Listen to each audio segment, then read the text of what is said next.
ഇന്നലെ cinema actually ഇഷ്ടപ്പെട്ടു. First half ആയിട്ട് ഒരു 5 മിനിറ്റ് ആ ഒരു സെറ്റിംഗിലേക്ക് കയറാനുള്ള ഒരു ഇതുണ്ടായിരുന്നു. ഫസ്റ്റ് ഹാഫ് തീരുമ്പോഴും സെക്കൻഡ് ഹാഫ് ശരിക്കും ഫസ്റ്റ് ഹാഫിനേക്കാൾ കുറച്ചും കൂടി കൂടുതലായിട്ട് ഇഷ്ടപ്പെട്ട ടൈലൻറ്റും പോർഷൻസും കാര്യങ്ങളും. അപ്പോൾ ഇഷ്ടപ്പെട്ട ഫാക്ടേഴ്സ് വെച്ചിട്ട് ഒന്ന് ചോദ്യമായിട്ട് എനിക്ക് ഒരു മേക്കറായി അറിയണമെന്ന് വെച്ചാൽ പടത്തിൻ്റെ മ്യൂസിക്കിനെ കുറിച്ചിട്ടും അതേപോലെ ഇപ്പോൾ വിഷ്വലെ കുറിച്ച് ഭയങ്കര ഒരു രീതിയിൽ വരുന്നുണ്ട്.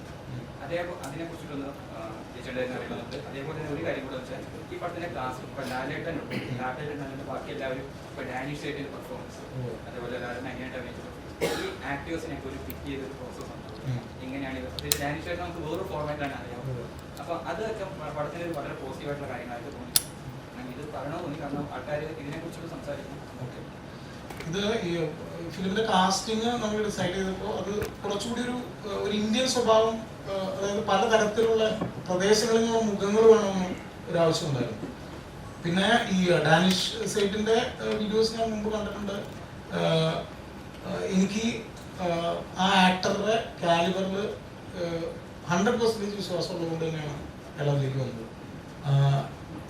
ഞാൻ ബിലീവ് ചെയ്യുന്നത് he will turn out into one of the best actors in the country. അത്രയും കാലിബറുള്ള ഒരു ആക്ടറാണ്. ബാക്കി അതിനകത്ത് വന്നിരിക്കുന്നത് ഇപ്പോൾ ഉദാഹരണത്തിന് ഇപ്പോൾ സഞ്ജന തേനമ്മയുടെ ക്യാരക്ടർ ചെയ്യുന്നത് എന്തൊരു മനോഹരമായിട്ടാണ് അവർ പെർഫോം ചെയ്തിരിക്കുന്നത്. So we have to consider all this. പിന്നെ സൊനാലി വന്നിരിക്കുന്നു. Sonali is one of the best dancers in the country. അപ്പോൾ നമ്മൾ അതുപോലുള്ള ഏറ്റവും ഹാൻഡ് പിക്ഡ് എലമെന്റ്സ് ഇതിനകത്തേക്ക് കൊണ്ടുവന്നിട്ടുണ്ട്. അപ്പോൾ മനോജ് ചിന്നപ്പയ്യനെ അവതരിപ്പിക്കുന്ന അയ്യനാരായിട്ട് അഭിനയിക്കുന്ന നമ്മുടെ ഹരീഷ് പേരടി ചേട്ടൻ എന്തൊരു മനോഹരമായിട്ട് പെർഫോം ചെയ്തിരിക്കുന്നു. സോ നമ്മൾ ഒരു ദിവസത്തെ അഭിപ്രായത്തിൽ മൊത്തം എല്ലാത്തിനെയും മുക്കിക്കളയരുത്.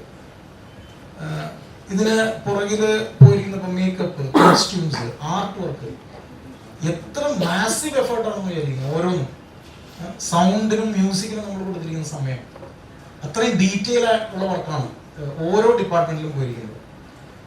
മ്യൂസിക്കിനെ പറ്റി പ്രത്യേകം എടുത്ത് ചോദിച്ചുകൊണ്ട് ഞാൻ പറയാണ്,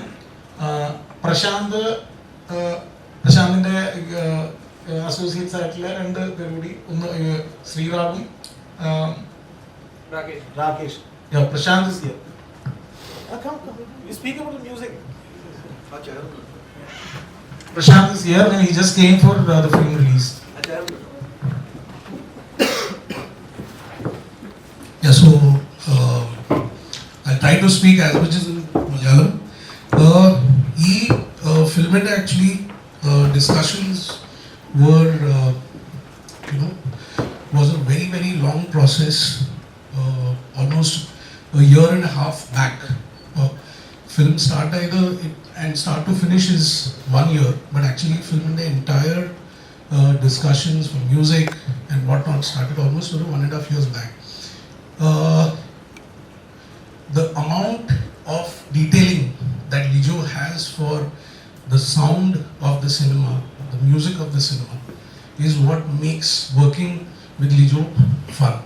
Appa idla score and design, sound and design, the way it is treated, the way the space has been given for all these characters, for the setting, for the background elements.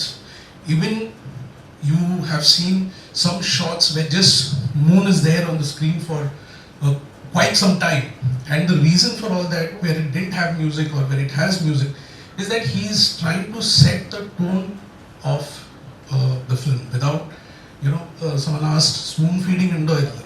So the idea being that you have to enjoy the cinema as a completely unbiased, fresh audience or a fresh mind. You have to watch it. In the sound design and music design. When I'm saying sound design, it's more about the music.